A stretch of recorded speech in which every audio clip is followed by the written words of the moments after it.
замуж надо, детей рожать, а ты в Китай собралась. Блокировка, ты уже ничего не слышишь, ты уже имя забыл. Онлайн-курсы, они могут научить языку? На своем родном языке, Анательнде, вот Лафетмеге, как-то было немножко зазорно. Можно поехать туда, учиться бесплатно, жить бесплатно. Турецкий и татарский язык похожи с китайским языком. Это такая загадка. Вот ты аж в Китай поехала учить китайский, а свой родной.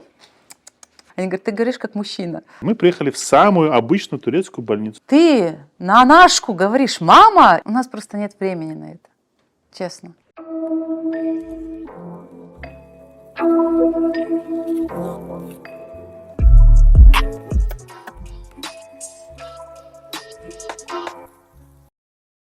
Зарина, да. Да, Зарин, скажи мне, пожалуйста, чем ты сейчас занимаешься?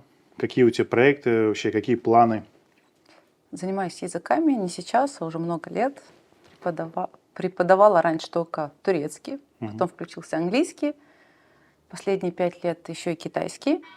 А сейчас наконец-то решилась запустить курс турецкого языка. Так, значит, преподавала где? Здесь сначала, в Крыму. Ну, это имеется в виду университет, школа, Нет, частная? это всегда только в школе. Я работала всего год, а потом я училась в Китае 4 года, и там и работала параллельно в детских садах. Ну, это такая стандартная, да, практика, по-моему? Да, это такая стандартная практика в Китае, когда ты приезжаешь, и вроде бы можно заработать деньги, и еще поучиться как бы так преподавать язык людям, которые не говорят на этом языке, на языке которых ты не говоришь. А в Китае ты турецкий преподавал? Нет, английский. Угу. Расскажи немножко, как ты туда попала? Это уже сколько было? Это было давно, лет 15 назад. Я случайно узнала о программе, что есть такие гранты в Китае, выделяются студентам или выпускникам. Можно поехать туда, учиться бесплатно, жить бесплатно. Все, что тебе требуется, только вот написать, подать заявление, какие-то документы собрать и, собственно, приехать. То есть у тебя уже было образование, английский язык у тебя был? Турецкий. Только турецкий? Да. А подожди, а зачем ты китайцам нужна, условно, с турецким языком? Для меня это тогда была загадка, но как-то, когда я уже собирала тогда документы, я на тот момент работала переводчиком здесь устно-письменным турецкого языка, и встретился мне человек, у него, по-моему, был бизнес с Китаем. Он говорит, да, у них есть такая программа, они сейчас открываются миру, и им нужны иностранные специалисты. И ты, то есть они, ну вот мне так объяснили, что они сейчас тебя приглашают, они делают рекламу своей страны, и через какое-то время ты приедешь назад к себе и будешь показывать, какой крутой Китай, какой он классный, и вообще, как здорово учить китайский, и вообще иметь бизнес с Китаем. То есть, получается, это государственная программа? Да, это была государственная программа. И ты не платила за жилье, ничего? Ничего. Мне платили стипендию. А ты там чем занималась в детском саду? Изначально я туда поехала учиться, а потом уже на 2-м курсе, когда уже занятий стало поменьше, я преподавала языки детям маленьким. А там я просто у тебя в профиле видел такую фразу, что турецкий и татарский язык похожи с китайским языком. Что общего есть в языках? Тебе вообще помог турецкий язык вот в освоении китайского языка? Очень помог, потому что, например, если сравнивать с английским, с русским, построение фраз не такая. Вот мы, например, у нас обычно глагол в конце, в китайском тоже в конце. Потом у нас есть, например, сочетание существительных, например, анамон, там, татасы. Вот в китайском тоже сначала будет идти мамина, а потом сестра. Ну, вот такие вот какие-то вот моменты очень схожи. Что сначала мы определяем существительное, а потом называем существительное само. А как, ты не думала, почему так? Вообще есть такое исследование? Это какое-то родство или вообще случайно так получилось? Это больше, наверное, к людям, которые занимаются языкознанием. Я думаю, что есть родство. Все-таки. Логика, да? Вот это же логика построения. Да. Вообще, ты знаешь, вот у нас был Ленур, как выяснилось, твой родственник. У вас, наверное, какой-то закрытый чат есть, да, где вы все так, есть возможность в Китае поработать. У него, конечно, более экстремальная была история, как он попал вообще в Китай. А у тебя, получается, такая более нормальная, да, история? То есть в плане того, что более проверенная, надежная, там ты поехала? Как надежно? 15 лет назад я еще была молодая, 24 Родители года, куда да, смотрели? и я вот тут собралась, а мне так все родственники, куда, тут замуж надо, детей рожать, а ты в Китай собралась. Ну и тогда это было, это не был, интернет не был так развит, блогеров не было, которых там смотрел каждый день. Я ехала, зная только нихао.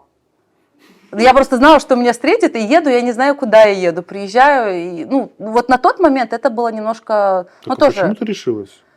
хотелось очень, я вот прям хотела где-то учиться за границей, а все как-то не получалось, то одно, то Просто другое. понимаешь, вот 15 лет назад как будто бы китайский вообще это было не очевидно. Ну, кто-то, мне кажется, хотел там в Европу поехать, язык там попрактиковать, там Турция та же, там ближе, там что-то Мгм. такое. А Китай это вообще черт знает где, и тем более там же менталитет такой, да, немножко другой. Совершенно другой. А Немножко, вот совершенно. ты, вот общаясь с китайцами, ты вообще поняла про них что-то? Не могу сказать, что все, но поняла. Не, ну что-то же вот есть там впечатление, да, вот поговорил с человеком, думаешь, ну понятно, вот что-то есть. А с ними как? С ними а, я вообще придерживаюсь той точки зрения, что вот как ты относишься к людям, так и они к тебе. Я ехала в Китай с такой большой любовью, с такой большой благодарностью, и мне попадались китайцы, которые любят помогать, которые там не надурят тебя Мгм. где-то, там, не на рынке. Ну, такие вот они, ядным север, можно Мгм. сказать. Мгм. Они на рынок придешь, а они тебе обязательно там покажут самое лучшее. Мгм. На работе точно так же, и коллеги. Мне встречались вот такие китайцы. Мгм. Но слышала случаи, что любят там, если увидят иностранца, обязательно где-нибудь его вот обмануть, надурить. И Такие получается, вот ты случаи. там находилась, и когда ты уже возвращалась, ты 4 года, да, и назад поехала? Вернулась. Это как раз был 2014 год. Я вернулась. Э, Не смогла здесь адаптироваться. Мгм. Потом опять туда уже поехала второй раз с рабочей визы. А второй раз ты поехала тоже преподавать? Да, уже вот конкретно преподавать, только Ну, преподавать. тоже детские сады, Да, такая же да. история, да? В ту же компанию, в которой я работала. Мгм. Если первый раз это было нелегально, Мгм. а второй раз это уже была вот именно А такая вот виза. вообще, ты можешь объяснить людям, которые вообще не понимают вот в этих иероглифах, ну, что это за процесс? Это сложно, это вот какие там есть ключевые моменты, там, условно говоря, там учишь язык и в какой-то момент начинаешь понимать, что ты его понимаешь уже. Ну, вот были какие-то ключевые моменты? Или оно шло просто так постепенно, нарастающей? Но вот я говорю всегда, что если изучать китайский, то поначалу будет сложно. Во-первых, понять, что это Мгм. за язык, из чего он состоит и вообще как он. Потому Мгм. что помимо иероглифов там есть своя транскрипция, свое произношение, и оно совершенно не похоже вот по структуре на языки, которые хотя бы мы и знаем, и изучали. Мгм. Что такое иероглиф? Иероглиф это может быть слово или часть слова. Мгм. Из двух иероглифов можно составить новое слово. Но это очень увлекательный процесс, и там То очень есть много конструктор логики. получается. Да, Так это такой. получается визуальный язык, да, больше? Если письменность, то да. Но там есть своя логика. Мгм. Там вот если вот прямо разбирать иероглиф по структурам, там можно, например, иероглиф какой-нибудь отдыхать. Там человек сидит около дерева, он отдыхает. То есть прям буквально? Да, вот там они называются еще ключи или графемы. Там рисуешь человека, пишешь, да, а потом А вот писать, это же получается как каллиграфия, да? Этому тоже обучают этому язык? тоже отдельно обучают. Там, я, например, сейчас преподаю китайский детям. И я постоянно пишите слева направо, сверху вниз. Они начинают по-своему. Потом я понимаю, что это вот просто если обучать письму, это нужно отдельно брать курс и обучать детей или вообще самой даже, как писать правильно. То есть получается, смотри, получается поначалу, вот с чего начинается изучение языка? Вот его можно дома самому освоить язык? Нет, Ага. я бы не советовала. Ну вот английский же можно самому выучить? Английский, он на слуху. Китайский, в китайском есть еще такое понятие, как тоны. Интонация. Там есть, да, 4 тона, и, например, можно произнести «ма» слово в разных тонах, и получится разные значения. А у нас есть пример такой? У нас, я думаю, что нет. Ну, у нас же тоже интонации можно играть. Это другое. Другое? Другое. Мгм. То есть это получается как антонимы, да? То есть вообще другое слово интонацией. Вот этим при помощи тона, да, можно там от лошади, ну, то есть там До мужа лошадь с дойти, да? мамой, да, перепутать. А вообще тебе нравилось там находиться? Первый, я вообще думаю, что вот если уезжаешь за границу, первые полгода, первый месяц это такой вау-эффект, все классно, все здорово, а потом начинаешь скучать, потом себе кажется, что все здесь не так, люди не такие, еда не такая, а через полгода уже такое принятие ситуации, все здорово, все классно. Когда уже обрастаешь знакомыми, какими-то местами, которые ты знаешь. А почему ты вернулась оттуда? Не, вообще. Мне уже надо было замуж выходить. А ты вернулась когда? То есть давно, лет 5 назад? Да, это был 17-й год. 5-6 лет назад, да? То есть, а ты, допустим, все понятно, да. Хорошо, интересно. Просто знаешь почему? Вот мне кажется, что когда мы говорим про Китай, для нас это вообще какая-то закрытая история, вообще мы не понимаем, про что говорим, потому что у нас его не было в фильмах, вот как ты говоришь, на слуху, да, то есть у нас не было ни фильмов, у нас не было ни сериалов, ничего вообще, что говорило бы про эту страну. Мы можем, условно говоря, мы знаем про Нью-Йорк больше, чем про Пекин. Культура, да, немножко в другую сторону была направлена. И поэтому, когда я вот слышу и вижу, что люди вообще в Китае работают, там что-то делают, ездят туда, для меня это всегда вот интересно. Так, смотри, хорошо. Получается, что у тебя был на момент отъезда в Китай первый раз, у тебя был турецкий язык, потом ты приехала в Китай, ты изучала китайский язык. Китайский, да. А английский когда появился? Английский он всегда был, можно сказать, параллельно был. Кстати, я английский начала всегда своим ученикам, говорю, когда они там говорят, вот, я плохо знаю, я начала его изучать в 15 лет. Поменяла школу, пришла в новый класс, там мне показалось, что все знают, а я 8 класс 0 полнейший, потому что в нашей сельской школе английского не было. И английский он как будто бы был, он где-то там был, но я им никогда не пользовалась, где у нас тут. А потом я приезжаю, и когда я попадаю в университет, распределение по комнатам, и говорят, вот мы можем тебя поселить, там, у нас с Украины никого нет, с России. Я говорю, а можно только не русскоговорящих? Чтобы... Да, я говорю, чтобы вот у меня была языковая практика, я думала, мы больше будем на китайском. И попалась девочка из Бангладеша, она очень хорошо говорила на английском, и тут уже вот просто безвыходная ситуация. Ты либо говоришь... Слушай, это получается прям лайфхак такой, да, для людей? То есть ты, получается, в такой ситуации, когда ты по-другому не можешь, по идее, да? Ты же не... Она, кстати, по-русски не начала говорить. Она... Нет. Так, и что? Смотри, хорошо, ты научилась разговаривать. То есть такой, да, разговорный язык. Но у тебя же, так понимаю, преподавательский-то немножко высший уровень языка преподавательский.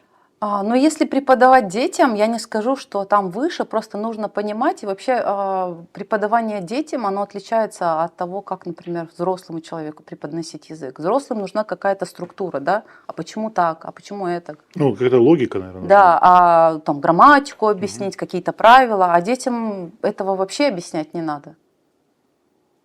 Им же что-то надо объяснять. Мне кажется, вообще с детьми очень тяжело. Они как-то Нет. нормально? Они настолько, мне кажется, мы настолько уникальные существа, а вот если на детей посмотришь, у них это настолько они это все понимают, я не знаю, как это происходит. Вообще, строго говоря, этот процесс, его никто не понимает, как это работает. Потому что вот кто занимается, физиологи занимаются мозгами, они не понимают, как происходит момент, когда ребенок начинает понимать речь. То есть это в животном мире это абсолютно какая-то нереальная история. Это только у нас. И исходя из этого есть такое мнение, что если ты в какой-то момент не начал учить язык, то ты никогда не будешь уже native language. То есть у тебя никогда он не будет такой шикарное, идеальное, такое местное произношение. Ты с этим согласна? Возможно.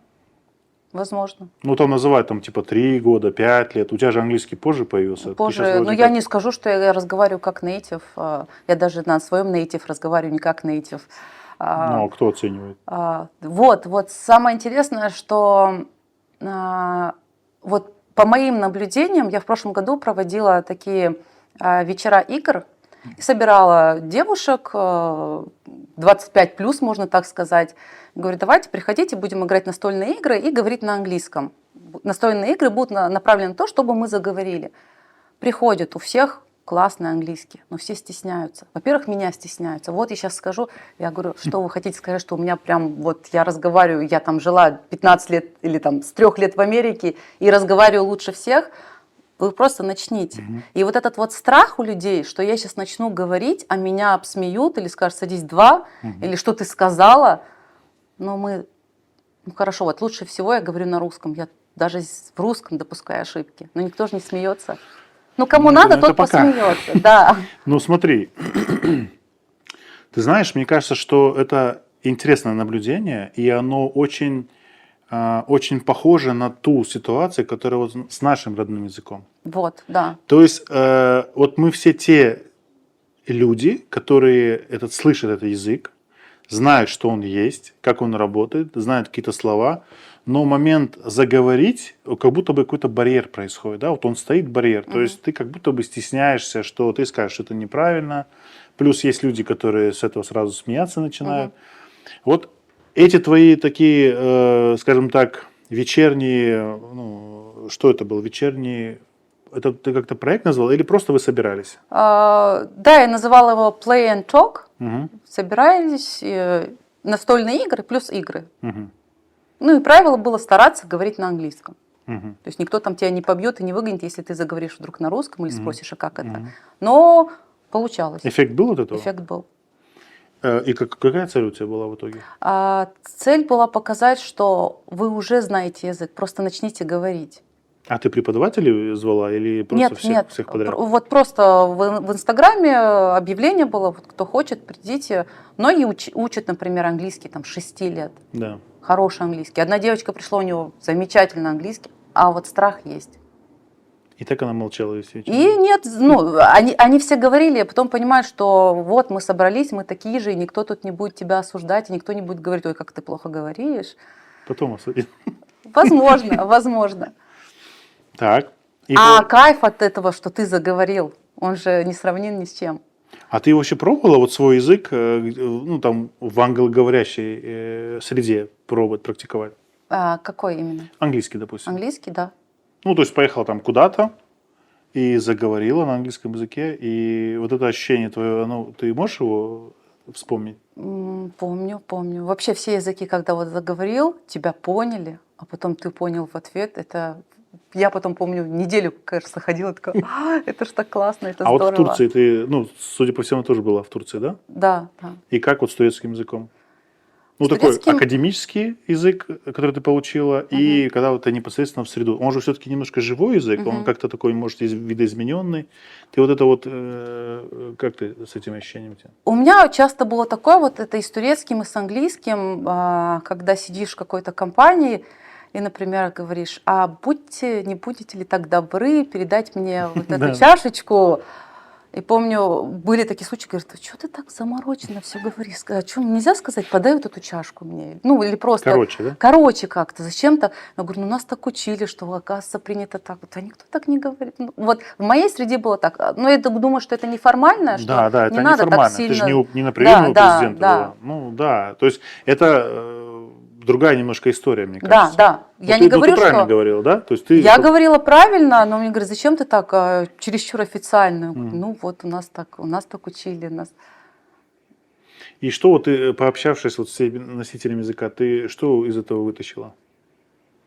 С носителями не совсем поняла вопрос. Ну вот смотри, вот допустим, ты поехал в Турцию, да? У тебя есть свой язык академический, ты его выучил. И тут ты начинаешь общаться с теми людьми, которые являются носителями языка. Ты для себя что-то подметила, возможно, какие-то моменты в образовании, может быть, что-то не так, ты в обучении были какие-то моменты, что немножко неправильные и не совсем точные. Вот эту разницу ты какую-то заметила или все вот как ты учила, получилось? Нет, я бы не сказала, что там мы учили какой-то другой язык, потому что на тот момент, когда я училась здесь, у нас были преподаватели и носители, и местные, практика была. Единственное, было такое, что первое время, когда я уже общалась, например, вот в Китае были девчонки из Турции, они говорят, ты говоришь как мужчина. А я потом так смутилась, говорю, ну, наверное, у меня-то все преподаватели были мужчины. Приезжали так к нам в основном мужчины, и в университете у нас преподаватели были мужчины. А потом я еще работала в строительной компании. Естественно, да. Подмешивала немножко. Да, видимо, у меня там какие-то, может быть, фразочки, я не говорю, там, что там была какая-то нецензурная лексика, но вот, видимо, девушки, наверное, немножко по-другому там разговаривают. Именно турецкий язык. Да, вот именно с турецким. Ну, это интересно. А как можно, как мужчина разговаривает? Там какие-то интонации другая какая-то? Возможно. Может, голос ниже? Возможно. Ну, ты же, получается, копируешь, да? Вот Да, манеру да. разговаривать. Наверное, в этом. Но мне кажется, девушки там более так мягко разговаривают, «Canım, bunu verir misin?» и, более женственно. Ты знаешь, вот интересный момент. Мне кажется, что вот когда я обратил на тебя внимание, да, ну, это все через интернет, понятное дело, и для меня, когда я вижу 3 таких языка, очень разных, да, английский, турецкий и китайский, ну, как будто бы разных языков, да, у меня складывается впечатление, что, ну, вот ты, наверное, там какой-то полиглот, вот тебе это просто легко дается. Потому что вот, допустим, когда я сажусь языком заниматься, мне кажется, что это очень сложно все происходит. Ты вот сама об этом думала, это труд? Или у тебя какие-то все-таки способности были, предспособности, преднастройки какие-то? Или, возможно, у тебя там, не знаю, филологическая семья? Вот ты об этом думала вообще? Думала. Так? Я думаю, что я... Просто умный человек, да? Не то, что... Нет, я не считаю себя умной, я не считаю себя какой-то способной к языкам, потому что я действительно встречала людей, которые способны к языкам. Да, вот я про это говорю. Есть такие люди, они на слуху все схватывают, еще у них нет вот этого барьера заговорить, они такие болтуны, что вот где-нибудь окажется, все. А я такая раньше была, что вот нужно достичь вот этого уровня, чтобы когда я сказала, там не было ни единой ошибки, чтобы, не дай бог, меня не обсмеяли. Да. Было у меня такое, до сих пор есть немножко с этим. При помощи психологии, можно так сказать, я разбираюсь, почему так происходит. Тоже интересно. Я, кстати, сейчас на психолога учусь, поэтому вот этот вот момент тоже интересно, как вообще у человека это происходит, вот это перебороть. А психолог это какой? Ну, что именно психолог? Гештальт-психология. Понял. И о чем я сейчас говорила? Ну, я говорю, вот до 15, наверное, кроме как крымско-татарского, на бытовом уровне, и то мы не говорили дома, я просто слышала, что кто-то говорит, да. Я понимала какую-то часть, но не говорила сама. И скажу почему. Потому что очень часто было, когда говоришь, и говоришь неправильно, с ошибками, были такие люди, которые, ой, так плохо говоришь, вот почему вы своих детей не учите. И это было прям, наверное, до того момента, как я, наверное, не стала мамой. Я вот все боялась говорить, потому что встречались люди очень часто, вот ты аж в Китай поехала учить китайский, а свой родной. Соседи, наверное, да? Почти. Таких людей много. Да, конечно. И вот это очень часто отталкивает человека вообще погружаться и пробовать даже. А тебе не кажется, что это связано с какой-то закрытостью, нашей ментальной закрытостью? То есть, чтобы легко говорить на языках, нужно быть открытым в принципе самим. Вот в жизни открытым быть, возможно, не закомплексованным. А у нас как будто бы с рождения есть какие-то ограничения, социальные ограничения, семейные ограничения, какие-то обязанности.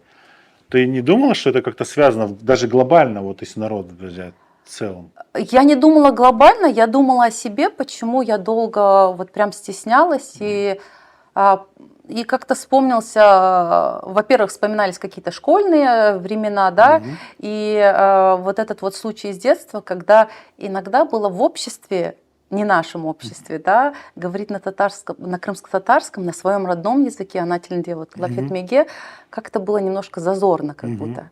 Не в нашем обществе, а вот я там, например, где-нибудь там на улице. И долгое время как будто вот мне было стыдно. Что, а что там подумают, как будто мы какие-то... Ну да, да. да. Ну, кстати, наш народ, мы сами себя упрекаем в том, что мы чересчур толерантны в этих моментах. То есть, ну, у нас такой пример, что есть вот там два армянина будут стоять, и это они будут на своем языке говорить, а вот мы как бы толерантный народ, и мы будем говорить на понятном для всех языке. Да, да. Возможно, и это нас тоже немножко подкашивает вот, в каком-то роде. А почему дома, ну, не говорил? Не знаю, как-то так сложилось Не, у ну нас. это не тебе претензия, а вообще почему, как ты думаешь? Не знаю, это вопрос к родителям. Позовем родителей. Просто знаешь, еще такое наблюдение, что сейчас из молодых, кто разговаривает на языке, они все дома разговаривали на языке. Они, конечно, немножко так скрывают, что они этим кичатся, но это есть, понимаешь? Ну, то есть, если ты дома слышишь и говоришь на своем родном языке, то и в будущем тебе намного проще освоить этот язык, да, и свободно на нем заговорить. Потому что, допустим, вот тот же китайский, да, то есть или английский, тебе хватило одного человека, с которым ты находилась, да, чтобы, в принципе, уверенность набрать, да, в самом языке, чтобы и говорить, ты же... Там даже не уверенность, там просто выбора не было. Ты живешь с человеком, тебе нужно Можно сказать, молчать, там, можно не выключи будильник взаимодействовать. или, я не знаю, не ходи там по утрам так громко. Мне кажется, когда у человека достигает вот этого пика, там вообще все языки прорывает. Многие же говорят, попала там за границу, никто не говорит, и только я. У меня какие-то все, я вспомнила, как там, вода будет. Или... Ну, такой стресс, да, получается? Да, да. Так все-таки получается, что вот твой уровень знания языков, это по большому счету, это работа, да? То есть ты именно работала в этом направлении. Да. Ну, такого... Это желание, мотивация какая-то была, желание выучить. И я думаю, что это все-таки ежедневная практика. Не так, что с утра до вечера, но это не так, что, например, я пошла и... Я вообще не верю в вот эти курсы, когда за месяц выучи и заговори. Вот, Ты можешь начать, но... Кстати, про курсы. Сейчас давай я сейчас буду кофе делать. Ты знаешь, у нас сейчас появляются преподаватели крымско-татарского языка. Ты тоже про них знаешь. И они делают... Так, сейчас я вот это вот вытащу. Чтобы сейчас у меня полфразы под столом не оказалось. У нас сейчас появляются преподаватели крымско-татарского языка, и они записывают онлайн-курсы языка. Да? Мы про твой сейчас поговорим. Вообще, в целом, вот к этому явлению ты как относишься? Вот эти онлайн-курсы, они могут научить языку? Только честно. В том случае, если человек потом сам что-то пытается сделать, но и все равно нужен какой-нибудь наставник, учитель, который послушает, а правильно ли ты это произносишь, а правильно ли ты это говоришь, который будет указывать на твои ошибки. Потому что понять я могу по-разному, что объясняют. Ты знаешь, мне кажется, что вот мы настолько, примата не буду говорить, но нам важно перенимать вот эту вот разговорную часть. Когда вот мы слышим, да, как человек говорит, мы же и фонетику перенимаем, и то, как он это подает, и тембр, все, да, ну мы вот, все как улавливаем. мне сказали, что говоришь как мужчина. Да, мы же все это дело улавливаем. И вот эти вот курсы, когда ты просто скачиваешь, допустим, то есть тебе дают доступ к этим курсам, где тебе человек просто объясняет, как, что, куда, вот эти слова, вот так, вот так, вот так, вот так. Насколько это вообще рабочая история? Ну, начнем с того, что у нас разные зоны мозга отвечают за восприятие и за говорение. То есть, возможно, ты будешь понимать. То есть это тоже от человека, да, зависит еще? Нет, это вообще у всех так. В целом? Да. Чтобы заговорить, нужно начать говорить. А там, сколько бы там информации в тебе не попадало, оно у тебя останется там, но не факт, что ты заговоришь. А может это быть одной из частей вот этого всего образовательного процесса? Ну, то есть, вот, допустим, где-то курсы, где-то сам там книжку читаешь. Оно, безусловно, помогает. То есть, ты слушаешь, но если ты повторяешь, и ты что-то кроме этого делаешь, а не просто сидишь и слушаешь. Ну, некоторые даже думают, что раз они эти курсы купили, то они уже по-татарски начали говорить. То есть, знаешь, есть такое. Это как вот купить кроссовки и не начать бегать, да? Как будто ты что-то уже сделал, и вот уже процесс пошел, то есть и ты успокаиваешься. Есть же такая шутка, я во сне или в уме так так классно говорю, а как стоит заговорить I, water, и все.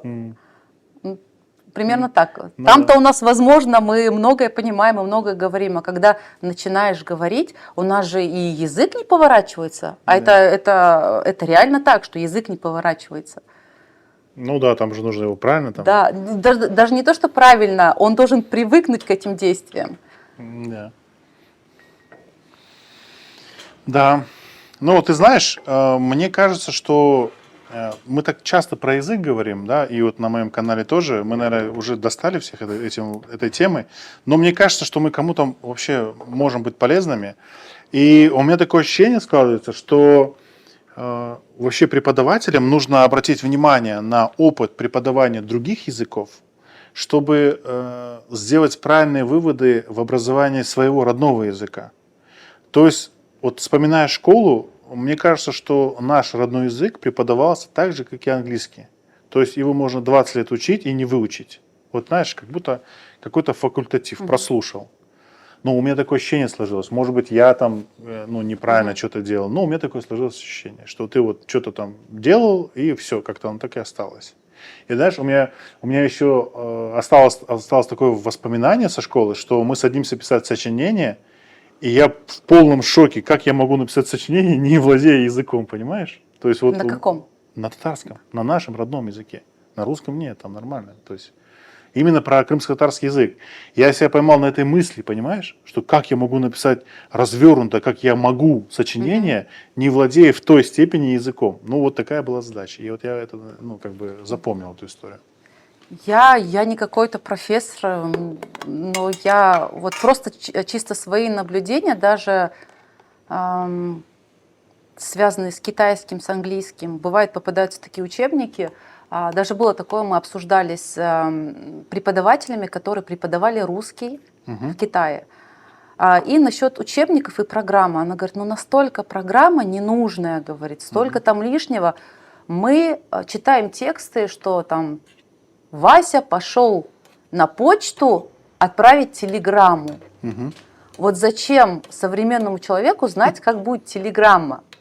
И вот очень часто в учебниках и вообще в школьной программе попадаются какие-то такие темы, которые в жизни-то, они, конечно, могут пригодиться. Ну, это как отправить факс, да, допустим? Да. Это же уже устаревшая история.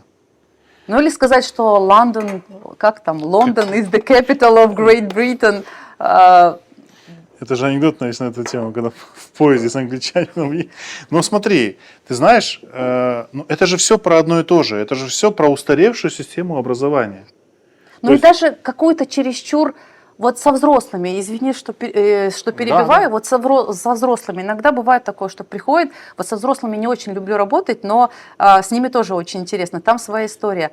Приходит человек, хочет изучить язык. И я, например, прошу, можешь начать писать дневник? Вот простые фразы. Я встал, я сел, я выпил воды. На каком? На английском? На любом языке. Вот что-то мы уже прошли, ты просто начинай писать. Можешь на языке изучения? Да, на языке изучения. Очень хорошая, кстати, практика.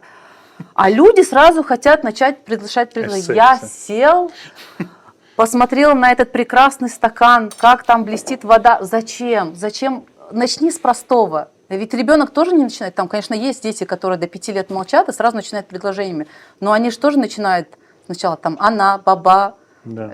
Там Бер, как-то вот с таким. Знаешь, как мне понравилось, недавно слышал, что для того, чтобы ребенок сказал маму, она ему 100 раз повторит. Вот. Он это год слушал, а потом только выдал. Потом баба. Да, потом сказал еще и баба. Большие вопросы с этим связаны. Ну да, слушай, и что? Вот со взрослыми ты, получается, с ними как бы не сильно, да? Мне больше нравится работать с детьми, но взрослыми тоже интересно. А ты как работаешь вообще? Ты снимаешь, арендуешь, ты или дома у тебя Дома. занимаешься? В основном онлайн есть. Раньше арендовала, сейчас просто перешла на дом, все у меня Лайфхак дома. Получается, да? Да. А почему с аренды ушла? Это все-таки как-то же удобно, когда... Там есть свои плюсы, есть свои минусы. Иногда минусы мы знаем, да. Я поняла, что иногда я просто работаю ради аренды. Что можно было это не снимать и там, набрать меньше учеников. Мне кажется, если аренда, там это должна быть команда. Ну да, то есть ты уже как менеджер должна, наверное, выступать, Да. собирать людей по интересам, то есть Да, преподавателей, и там масштабироваться Да, и да. все. То. А чтобы работать командой, нужно тоже к этому прийти. Я, например, пока не пришла к этому. Ну, я так понимаю, ты просто как это, да, как ремесленник, получается. У тебя есть ремесло, и ты как бы его преподаешь. Можно так сказать. Ну, дома же это и не хуже, с другой стороны, да. Там, ты, наверное, как-то подготовила, да, эту историю там дома? Да? Ну, ты же не в зале там сидишь, я имею в виду. Но не на кухне. Не на кухне, хотел сказать, да.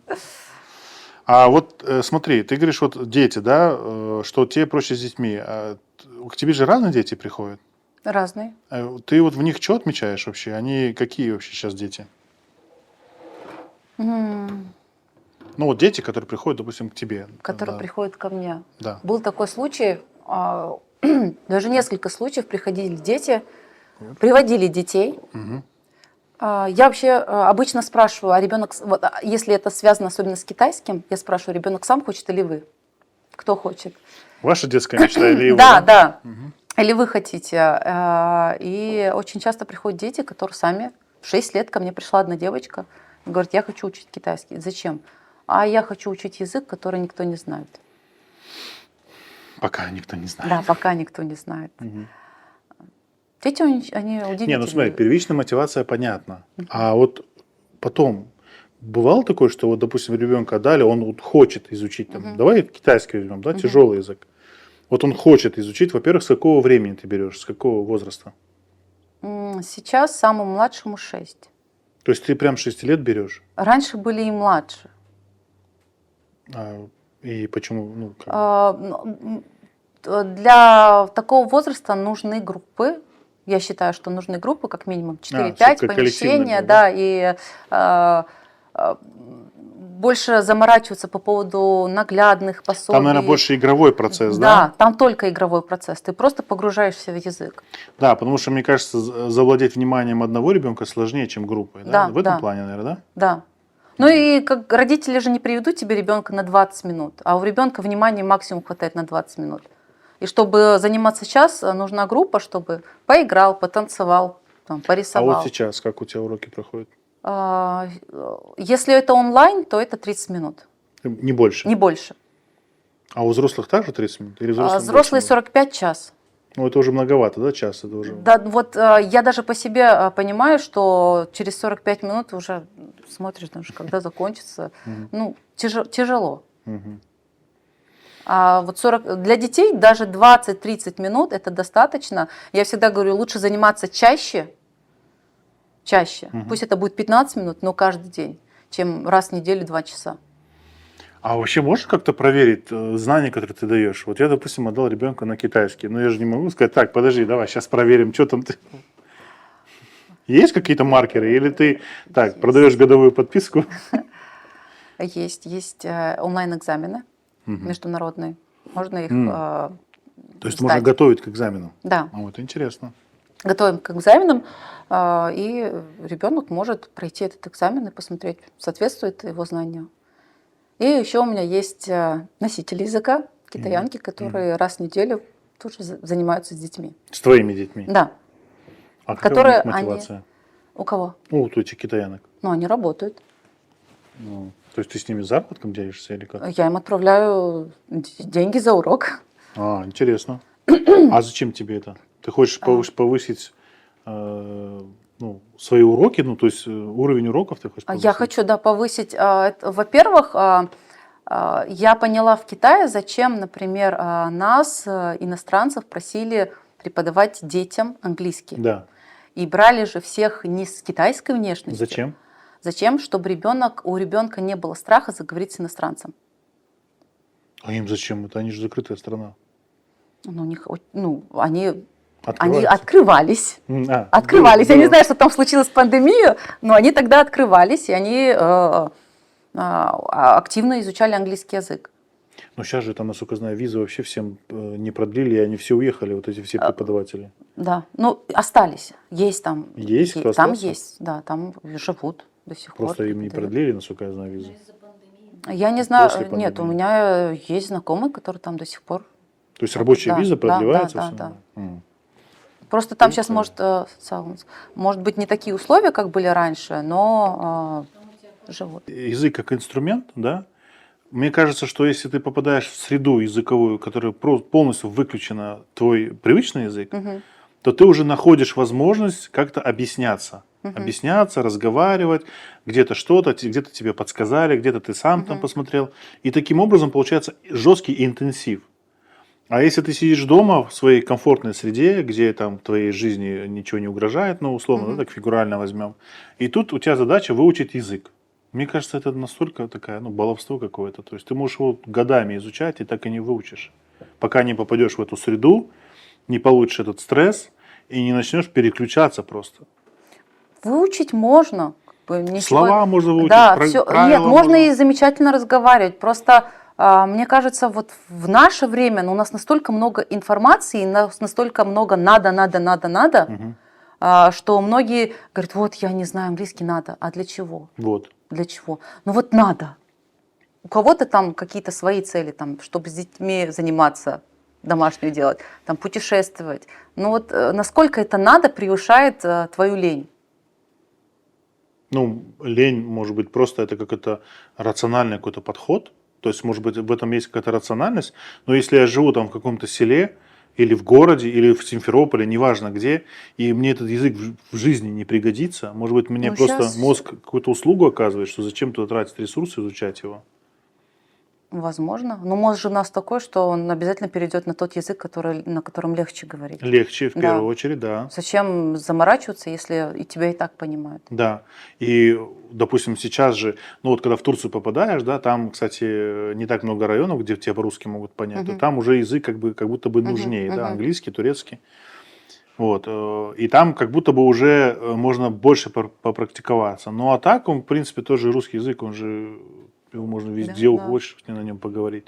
Да, То есть можно даже не говорить на языке сейчас многие, да, вот, жесты. жестами. А, кстати, а ты не боишься вот этих вот историй, связанных с переводчиками вот этими, которые там вставляются наушничек, когда там... Я буквально недавно видел такую штуку, что и Илон Маск тоже этим занимается, что стартапы есть такие. Ты просто в ухо маленький наушничек ставишь, Мгм, говоришь человеку, и он тебя сразу понимает, то есть на лету переводится эта тема. Ты не думаешь, мгм. что языковая вся эта история, она, ну, то есть через какое-то время исчезнет просто? Не думаю. Почему? Но все равно у каждого человека есть свой, во-первых, интонации. Мы же можем как-то сказать «не», и это будет как-то грубо звучать, да, например, в том же самом турецком. Мгм. Или, например, когда с подружкой начну говорить «не», я удивляюсь, действительно это так. То есть вот эту интонацию вряд ли переводчик, Ты хотя думаешь? кто его знает? Ну, мне кажется, это так очевидно. Потому что Возможно, интонация – это часть возможно. языка. Ты знаешь, и почему мне кажется, что это произойдет? Вот в Турции мы были буквально недавно, и Мгм, я смотрю, представляешь, вот сцена покупки автомобиля, серьезная покупка считается.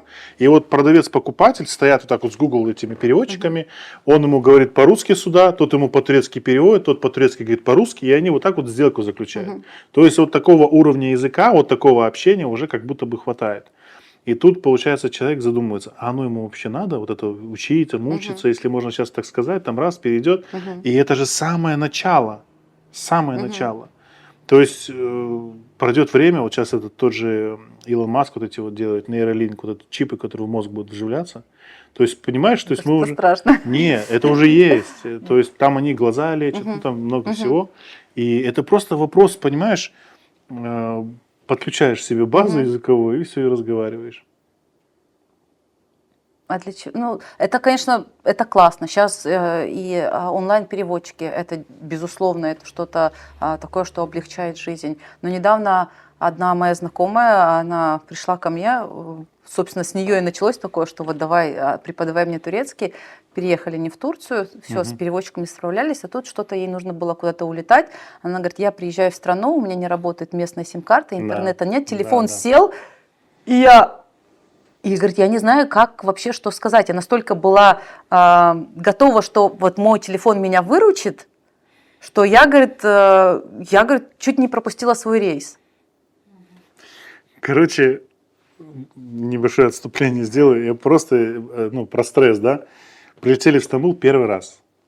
Прилетели в Стамбул и заказали трансфер до своего отеля. И вот стоим, ждем, ну, думаем, как дальше. А мы в Сабих и Gökçen, маленький аэропорт, прилетели, но все равно, как бы, знаешь, как колхозники прилетели, не знаем, что дальше делать. Теперь трансфер. Его надо как-то встретить, а те, кто с табличками, наших имен нет. И, соответственно, я как человек, который трансфер заказывал, я начинаю это дело решать. Я выхожу, получается, хожу по аэропорту, дохожу до выхода и выхожу на улицу, где вот эти стоят еще одни с табличками, знаешь, так, второй уровень встречающих.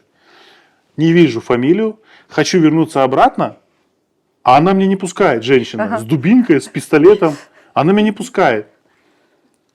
И, короче, а я же на стрессе, я думаю, так, нам нужен трансфер, тут я, короче, начинаю думать, может, нас кинули вообще. И я начинаю ей объяснять, она вообще не понимает. Потом она по-турецки зовет там какого-то пацана, говорит, иди, говорит, он по-английски говорит.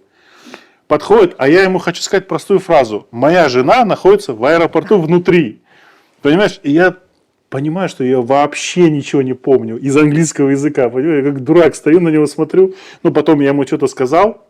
Он ей по-турецки говорит, он вот это про жену говорит. Она говорит, вот так мне показал, типа, иди с другого входа. А там опять нужно все снимать, проходить через вот эти всякие пикалки. То есть там момент, что ты заходишь в аэропорт и опять проходишь всю эту проверку. Но сам факт, что я оказался в стрессовой ситуации, я напрочь забыл язык английский. Ну, у меня чуть есть там, я могу там моя твоя сказать.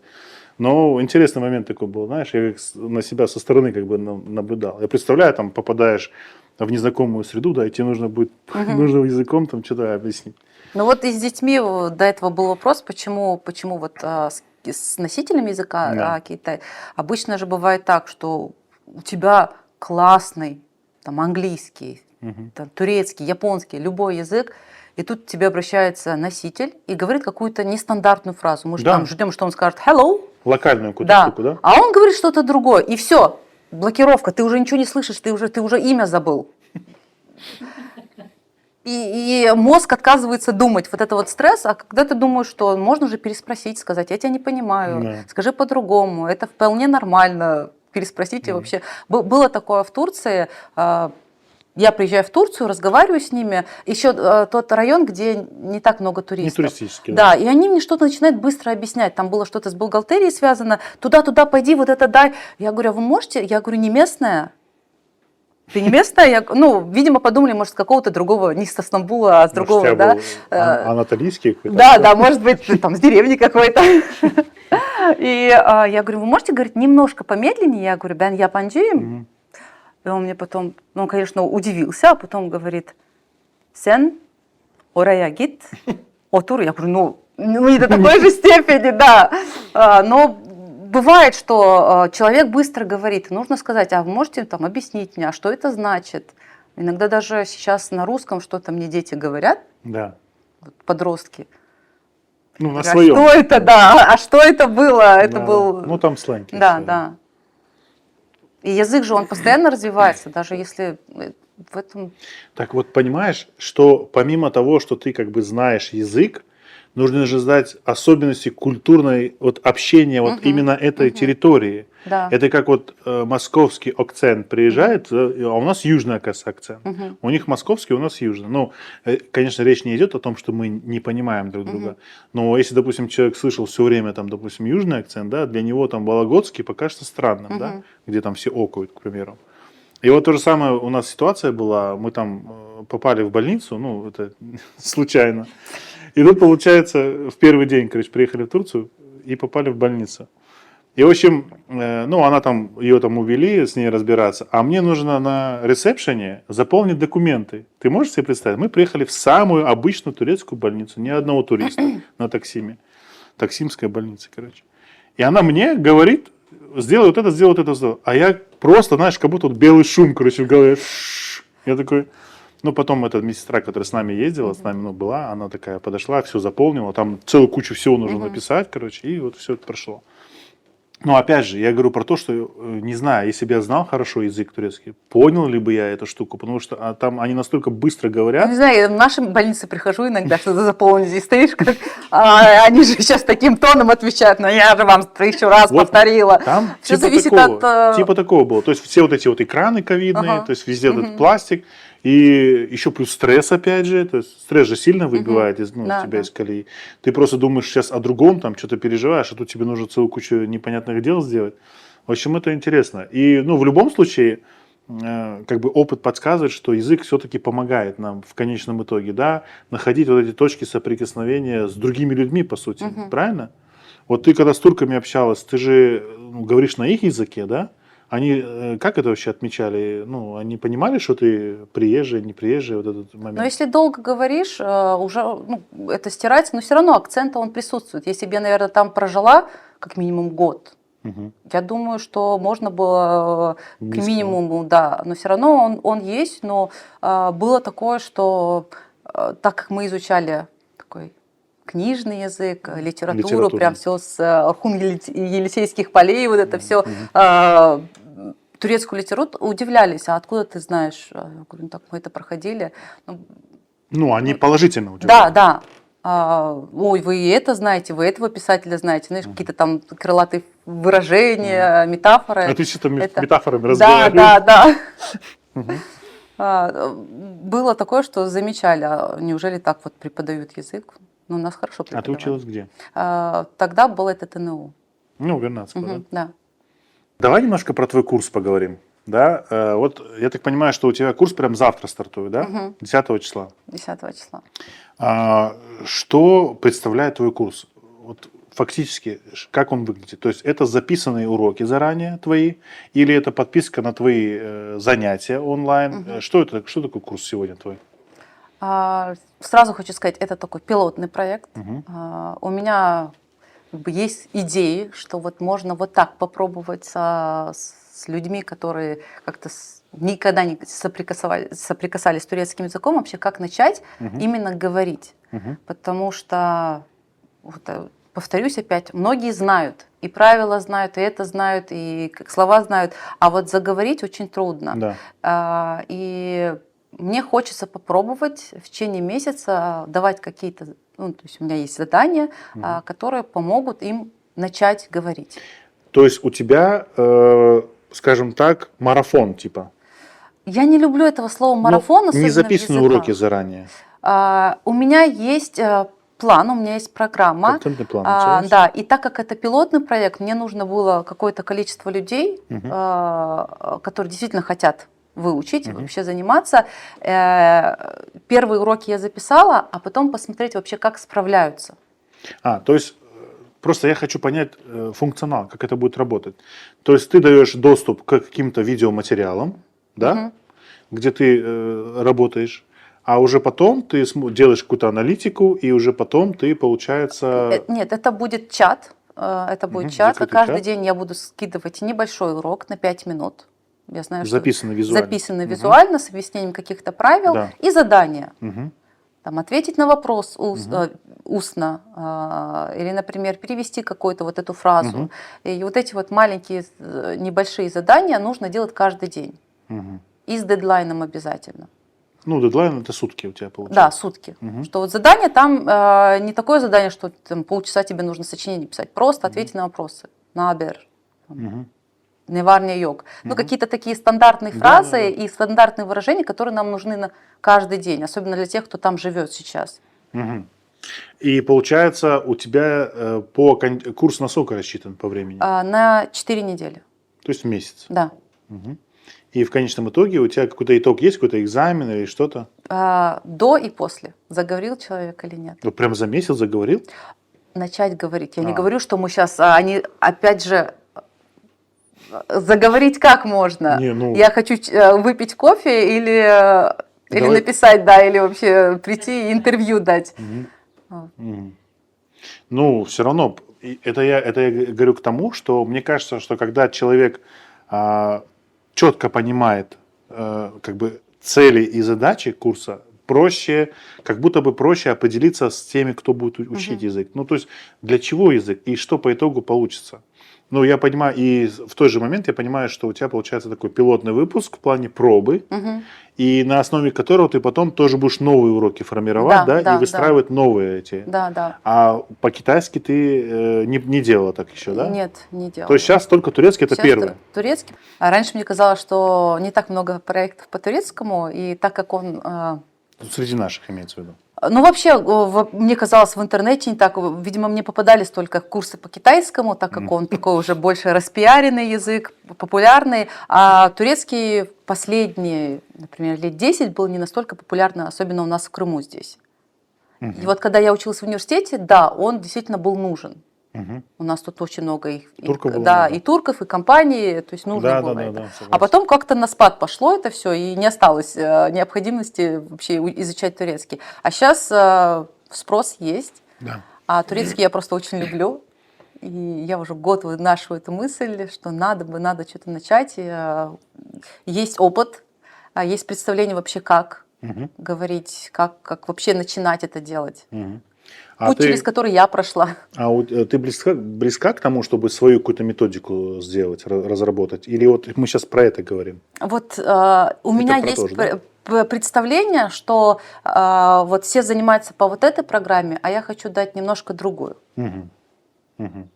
Я хочу сделать акцент на глаголы.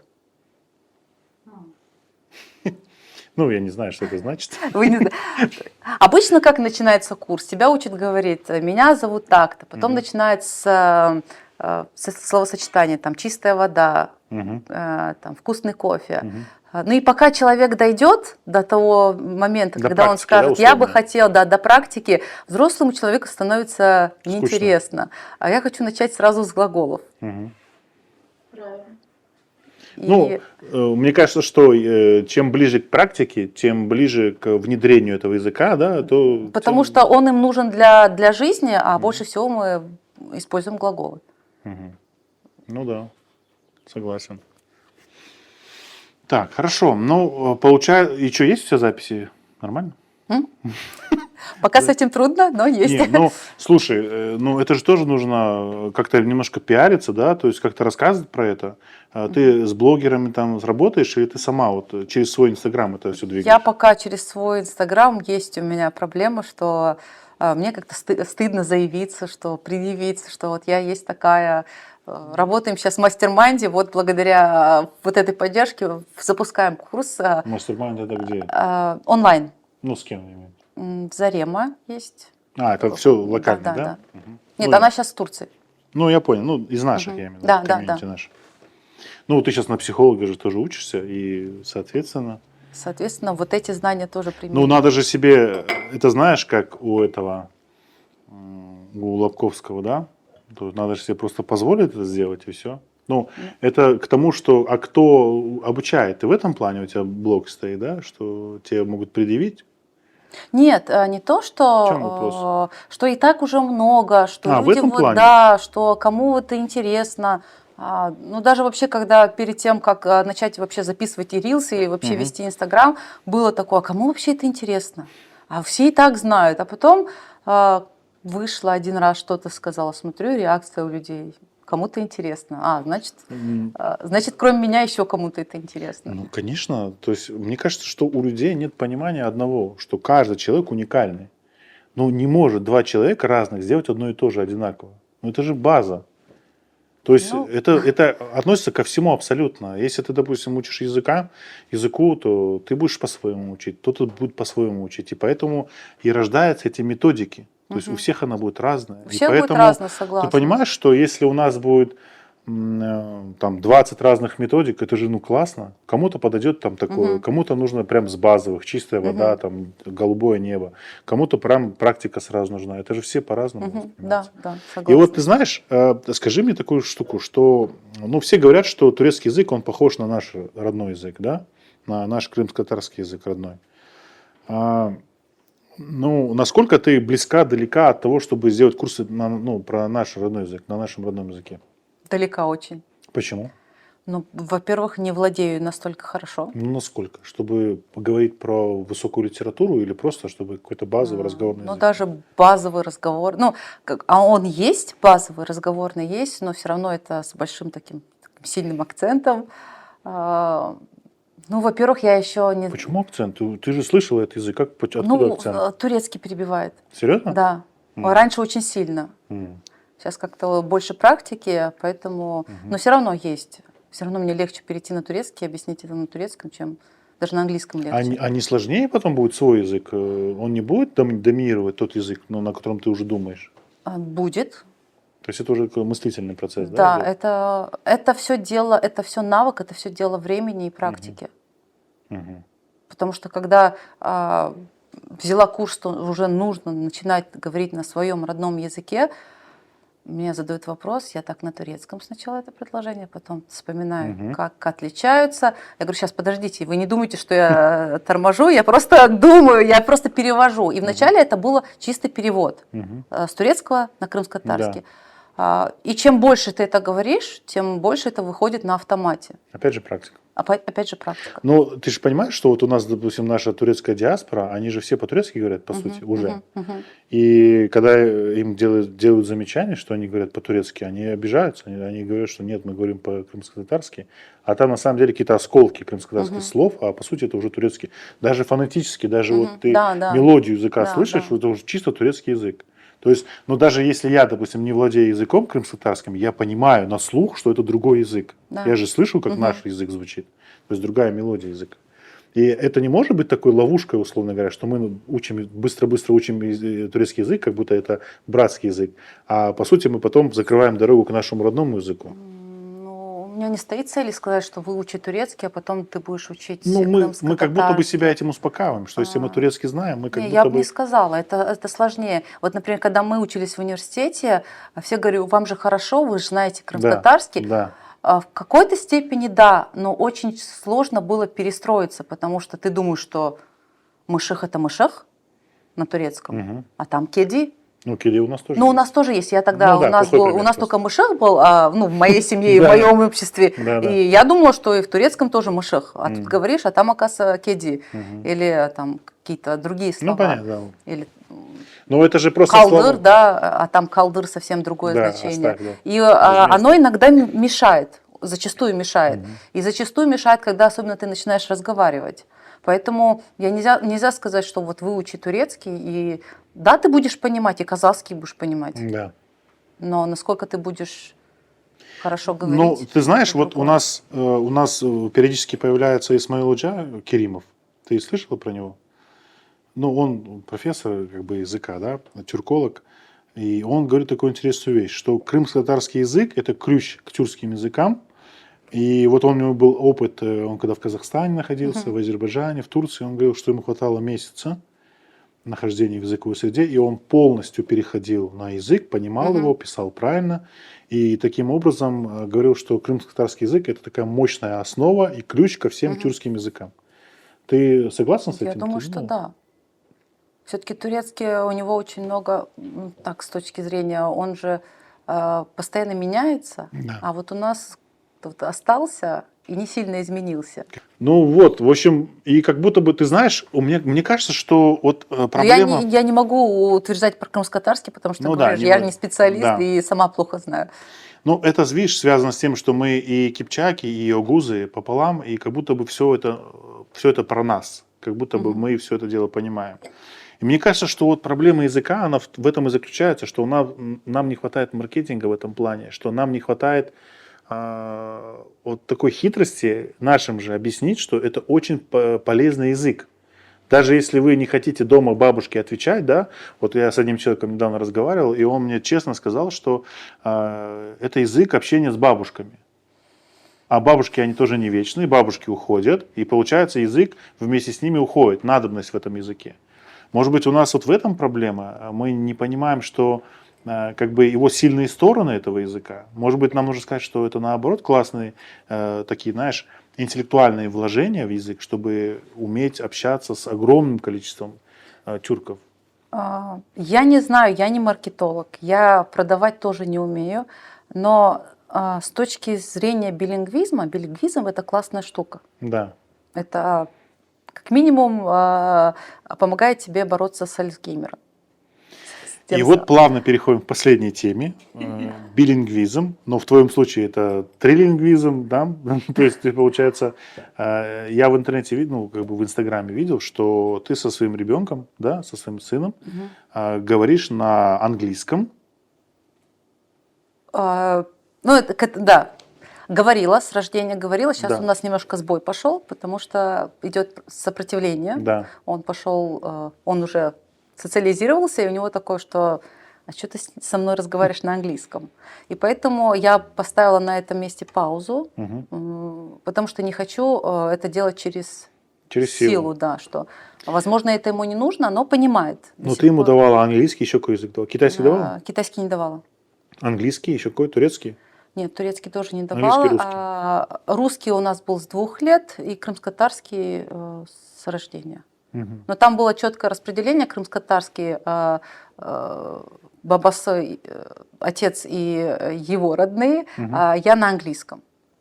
Остальные могут любой язык Ну, выбирать. испанский на выбор, да? Да. Смотри, у меня, знаешь, какой момент есть? Ну, мы же как бы детей изучаем, да, наблюдаем за детьми. И, может быть, вот эта вот отказная форма, это какая-то блокировка, ну, типа защитный какой-то механизм от того, что, ну, слишком много всего идет. Неужели ребенок может сам расставить приоритет, что, типа, зачем ты мне даешь это, если это не нужно, вот там все вот так говорят. А вы думаете, что дети настолько глупы, что они не могут это догадаться? Я не знаю, я у тебя спрашиваю. Вообще мозг же он выбирает что полегче. Да. Он же не любит трудиться. И он тут понимает, что кроме моей мамы никто вокруг на этом языке не разговаривает. До этого Мама всё это было... целая вселенная уже. Да, раньше была. Сколько ему сейчас? Сейчас уже 4,5, уже взрослый Я думал, что парень. 9 Да. скажешь. 4,5 это маленький ребенок. А тогда, когда это была только мама, везде мама, ну в основном, это было замечательно. Мама вышла на работу и поехали. А мама, да, потом захотела в садик отдать, и все. А потом поехал. Он понимает, что кроме мамы на этом языке со мной никто не разговаривает. Потом, конечно, было такое, что я подключала своих знакомых. Там, Прохожих, да, на улице. Да, Excuse me, так говоришь на английском. Работала. Но вообще это такой процесс, тебе нужно понять, тебе это нужно, потому что самой вообще сложно контролировать, что вот сейчас мы говорим на этом языке. Ни в коем случае не смешивать. Да. То есть сейчас мы суржик переходим. имеется в виду, Да, вот я вот прям следила за этим, что и очень часто у нас бывает такое, что в обществе, если он ко мне обращается на русском, он говорит: мама, и все так сразу. Ты на нашку говоришь мама, и такие: как, что это за воспитание? Вот это вот сразу начинается такое. Я говорю: подождите, у нас такая методика. У нас сейчас язык. У нас это все нормально, все. То есть если он обращается ко мне на крымско-татарском, то он говорит о нам. Там нету мама везде. А как он это выбирает? Вот. Мне казалось, что он тебе отвечает на том языке, который тебе нужен. А вот сам, когда он обращается, он как выбирает язык? Я не знаю, как это происходит.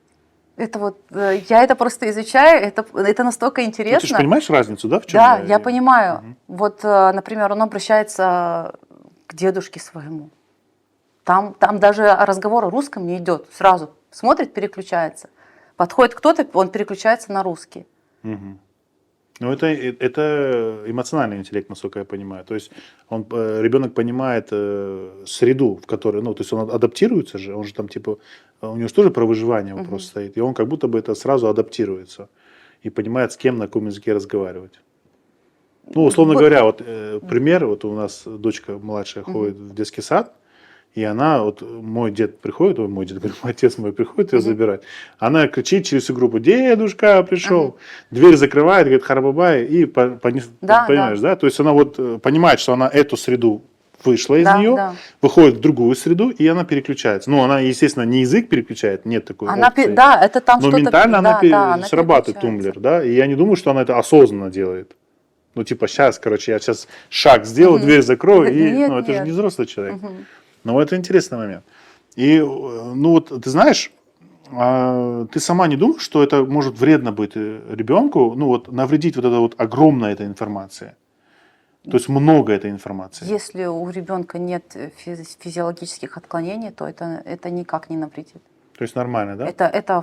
Вообще билингвизм это нормальная история во Ну, многих мы как будто странах. все билингвисты. Ну, Да, как будто бы, да? во многих странах это нормальная история билингвизм, то есть этим никого не удивишь. Конечно, были люди, которые мне, когда вот был маленький, вот зачем ты, там у него все перепутается, все нормально. Возьмите, не знаю, Испанию, там, по-моему, тоже на 2 языках Ну, там в говорят. Европе вообще у них у всех там 2-3 языка, у них Да, как Алжир, задрать там у язык. них арабский и Французский. французский. Америка, если, например, юг брать, там английский и испанский. Ну, вполне нормальная история вообще во всем мире. Мгм. А у нас почему-то боятся навредить. И А почему ты по-китайски его не учишь? я думала, что потом, вот он немножко подрастет, потом китайский. Мгм. Но А ты не пробовал так, типа, с ним по-китайски начать говорить и смотреть на его реакцию? я пробую на турецком говорить. Она! Турча кону... Нет, он говорит, турча лафетме. Я говорю, ну что, я ж с тобой этот, ментутарча лафеттом? Йо! А, он понимает, Он да? понимает, да. А татарский он понимает, ну, там на каком-то таком, да, уровне? Он лучше меня разговаривает, я думаю, что. А с кем он еще практикуется, кроме тебя? Нет, со мной я, можно сказать, вместе с ним учила. Он вот дедесы, катасы, вот. То есть у него получается такая семейная, да? Да, да, обучение? да. Вот он Ну попадает вот. к ним домой, и там у него прям полноценная среда. Но самое интересное, вот это такая загадка, мы ходим в крымско-татарский садик, Мгм. и воспитательница говорит, там есть еще один мальчик, который очень хорошо говорит, то есть у него родной язык Да. крымско-татарский, они дома разговаривают, и они дружат. Мгм. Как они попадают вместе, они начинают говорить на русском. Это интересно. Она говорит, я думала, вот Ну, я- они вот- такие, подожди, ты нормальная, я нормальная, ты нормальная, а с русским у нас проблема, давай будем русский прокачивать. Я не знаю, как это работает. Загадка. Ну да. Интересно. Ну, вообще, конечно, вот эта вот мысль, да, она мне просто не дает покоя, что если ты вовремя не успел ребенку, там, человеку дать язык, то ты потом уже все, как бы бесполезно учить. Вот мы сейчас взрослыми там начинаем что-то, ну, я про себя говорю, да, там, пытаешься что-то, какую-то освоить историю, там, да, даже с нашим, с родным языком, как будто это прям, ну, тяжелый умственный процесс, понимаешь, как будто поздно уже пить боржоми. У нас просто нет времени на это, честно. И заниматься языком.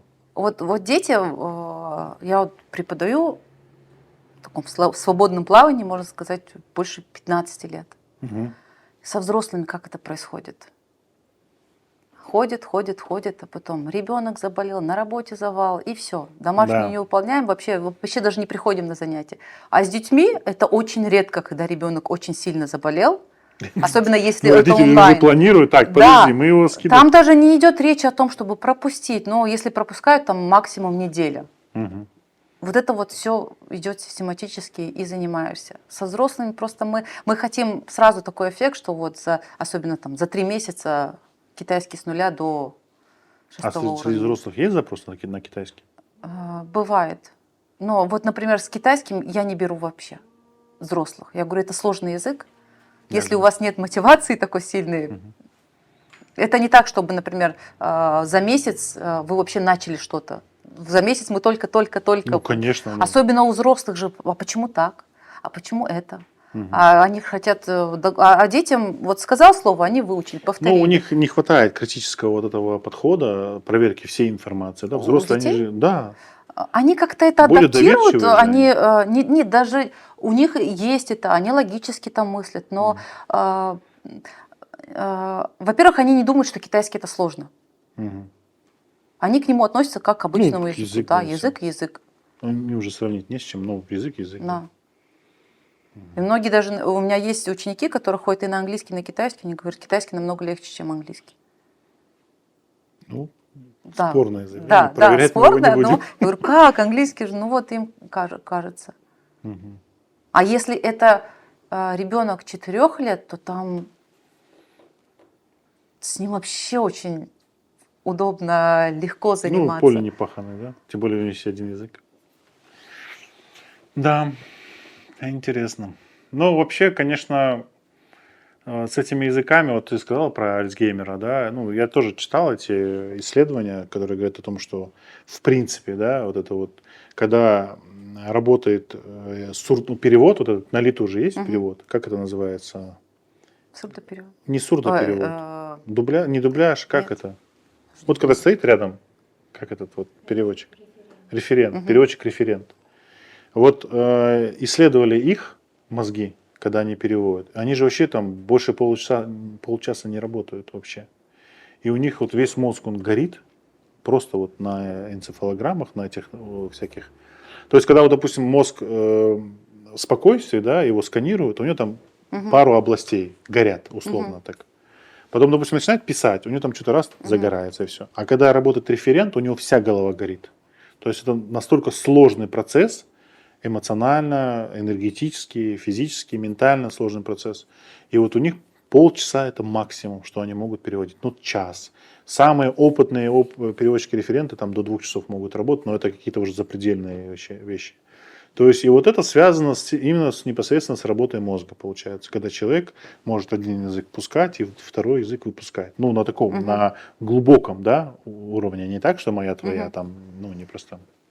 А я могу добавить, что было такое исследование, это касалось турецкого языка, но я думаю, что это можно приложить и к Мгм. крымско-татарскому, потому что группа одна, что он сложный в понимании, то есть мозг совершает больше действий, чтобы понять турецкий язык, Мгм. нежели английский или немецкий, потому что я всегда удивляюсь, как люди, например, могут так вот, например, переводить, потому что я, когда работала переводчиком, у меня был такой последовательный. Ты сказал, я перевел. Ты Мгм. сказал, я Да, перевел. да, да. Потому что у нас же основная мысль вообще в конце. То есть я не могу вот так переводить, а потом, Да, а да. нет, это наоборот все. Он передумал, То да? есть Да, да, тормози, вообще-то тут тормози, была да. такая отрицательная частица. И как вот для меня интересно вообще, как работают эти переводчики, потому что ну, основная это суть в конце. И вот чтобы понять, это нужно мозгу Все запомнить. все запомнить, это все связать и потом ну, как понять, И они же как обработать. работают? Они же так стоят на ухо там. Что он Да ему это не там только, рассказывает? вот это даже обычные люди. Представляете, это какая работа? Сейчас же это Да круто прокачивать мозг. А я если думаю, да. крымско-татарский изучать, это Да ну, я вообще что думаю фитнес для просто, мозга. я думаю просто, вот если, допустим, человек стоит и 5 минут что-то говорит там на русском языке, Мгм. просто пересказать это сложно, Мгм. ну просто смысл пересказать. Я уже не говорю о том, чтобы перевести Да, там да. что-то, да? Да. Ну, в общем, да, интересно. Я думаю, что ну, тебе нужно продолжать вот эту историю с обучением языкам. И вообще вот этот опыт частного преподавания вот этими уроками всякими, он тоже интересный, и он такой самостоятельный путь. То есть, ну, это не преподавание в университете, там, в Мгм. каких-то заведениях, да, а как будто бы ты здесь на себя берешь какую-то личную ответственность, да, за знание языка, и как будто бы здесь больше вот именно полезности вот в этом деле. Я верю в это, что, ну и, во-первых, всегда говорю, с английским это больше, потому что спрос на английский больше, так как мы в школе есть. Мгм. Я родителям говорю, я не преподаю по школьной программе. Я домашний тоже не делаю, потому что в некоторых случаях понимаю, что ну, это не пригодится этому ребенку. Мгм. Или я не иду вот по такой схеме, которую проходит в школе. Мгм. Ну Мне а легче смысл? Ходили, знаем. Да, да. Ну, я не знаю, возможно, смысл есть. У каждого педагога, у каждого учителя своя методика, свой метод. У меня такой, у Вот кого-то знаешь, другой. да, вот Кому как как зайдет. бы мне кажется, что кто много школ поменял, вот они могут какой-то срез дать, да, по методикам. Но я знаю, что школьная образовательная вот эта вот история именно по английскому языку, она давно уже устарела очень сильно. Вот, допустим, у нас был препод, ну, немножко так, не школьный, скажем так, да, и вот мы язык изучали очень интересно. И это все в основном было из жизни всякие истории. Он полностью всегда на английском языке говорил, то есть Мгм. никогда по-русски ничего не говорил. И я понимаю, что даже с тем неприятием этого языка, да, ну, в школе Мгм. как бы нафиг он Мгм. нужен, да, даже с тем неприятием ты все равно получаешь огромный багаж, потому что, ну, слушай, настолько это было вариативное обучение, да, Мгм. там, то там Битлз послушаешь, то это, тут он Мгм. рассказывает, как они на самолетах летали, то есть ты специфику вот этого изучаешь. И это все от преподавателя. Его никто это не объясняет. Там ты хотлайн кинул, да, и можешь все там год писать по этому учебнику. А можешь что-то больше дать. То есть Всё это от уже от преподавателя. препода идет. Да. И вообще, если учить язык и вообще что-то учить, я за то, чтобы выбирать своего преподавателя. Даже если он это будет вообще в идеале. профессор, Это вообще если в он идеале. вот у него прям идеальный язык, но если у вас нет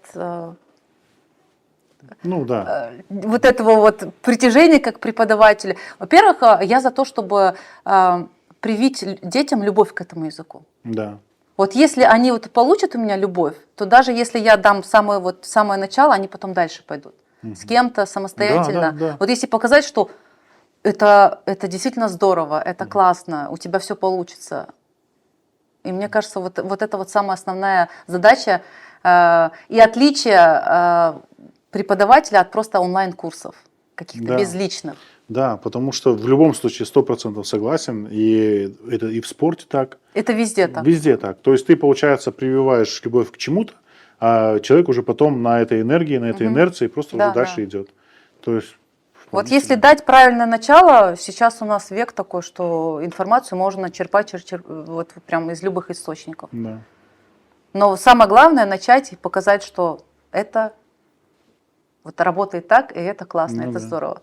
Сау тебе что пришла? Шестисаванс. Да, я думаю, что вот эти вот твоя инициатива по обучению языков, она очень важная и нужная. И это в том числе и про социализацию какую-то, да, и в принципе, как говорил наш преподаватель, человек, который знает язык, он на голову выше, ну, так скажем, скромно говорил, на голову выше того, кто не знает язык, дополнительно имеется в виду, да. Но вообще говорят, что знание другого языка расширяет Да, мышление, то есть человек начинает по-другому мыслить, Да, это же, мысли на другом языке. это же разговор про то, что ты начинаешь понимать другую культуру. Да, Это же да, ключ к этой да, да. культуре. Это то же самое, что читаешь книгу в переводе, это не то же самое, что в оригинале прочитать, Мгм. да? Это безусловно так. Так, ну ладно. В общем, Сау, что пришла, еще раз С Сау. попрощаемся, там, я не знаю, мы закончили, нет? Очень рада знакомству. Да, рады, что Взаимно. познакомились. Еще увидимся, смотрите, надеюсь. Спасибо. Что будешь вот эти языковые, игровые штуки там анонсируй, тоже придем. Немножко Приходите. шармус попробуем. Да.